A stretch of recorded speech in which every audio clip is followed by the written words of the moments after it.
భజనలో స్వర్గం.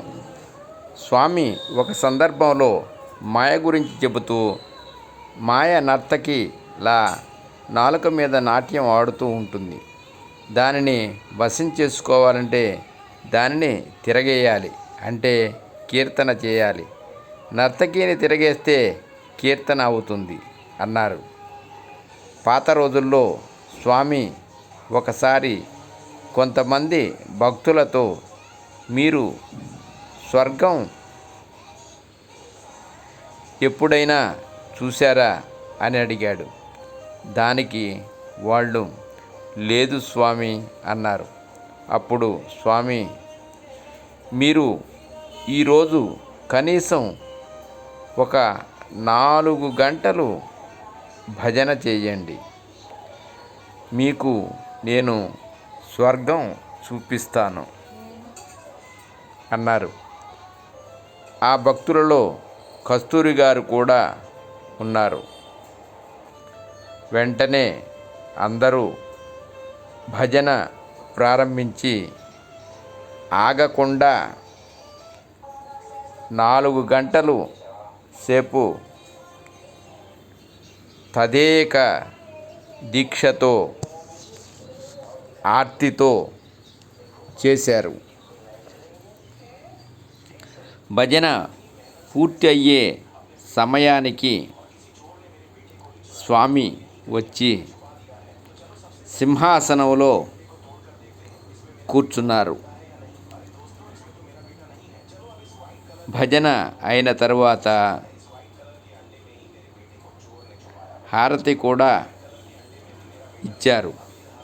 స్వామి కళ్ళు మూసుకొని భజనలోని తదాత్మకతను అనుభవిస్తూ కూర్చున్నారు. కొద్దిసేపు అయ్యాక స్వామి దగ్గర చనువున్న ఒక పెద్దావిడ, స్వామి, మాకు ఇంకా స్వర్గం చూపించలేదేమిటి అని అడిగింది. దానికి స్వామి నవ్వి, మీరు భజన ఎంతసేపు చేశారు అని అడిగారు. వెంటనే ఆవిడ దాదాపు 4 గంటల పైన స్వామి అంది. స్వామి, మీరు భజన చేసిన ఆ 4 గంటలు మీకు ఏమైనా గుర్తున్నాయా అని అడిగారు. లేదు స్వామి అందావిడ. స్వామి నవ్వుతూ, దానినే స్వర్గం అంటారు.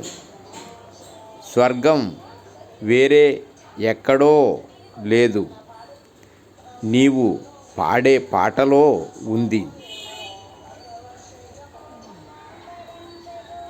నీవు వేసే తాళంలో ఉంది.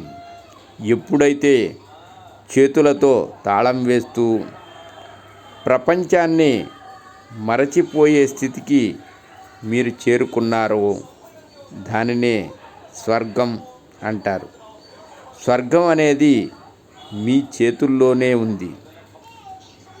అదే ఇందాక నేను చెప్పాను, మీరు ఆచరించారు. అర్థమైందే భజనకి నేను ఎందుకు ప్రాధాన్యత ఇస్తాను అని స్వామి అంటుంటే అక్కడున్న భక్తులు స్వామికి నమస్కారం చేసుకున్నారు. అందుకే ఒకసారి ఆలోచించండి.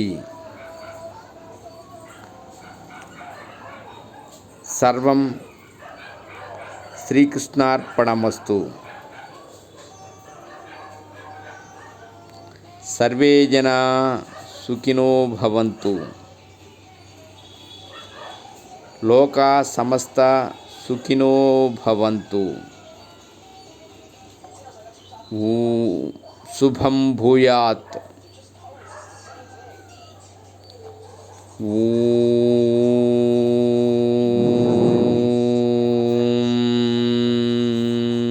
శాంతి శాంతి శాంతి.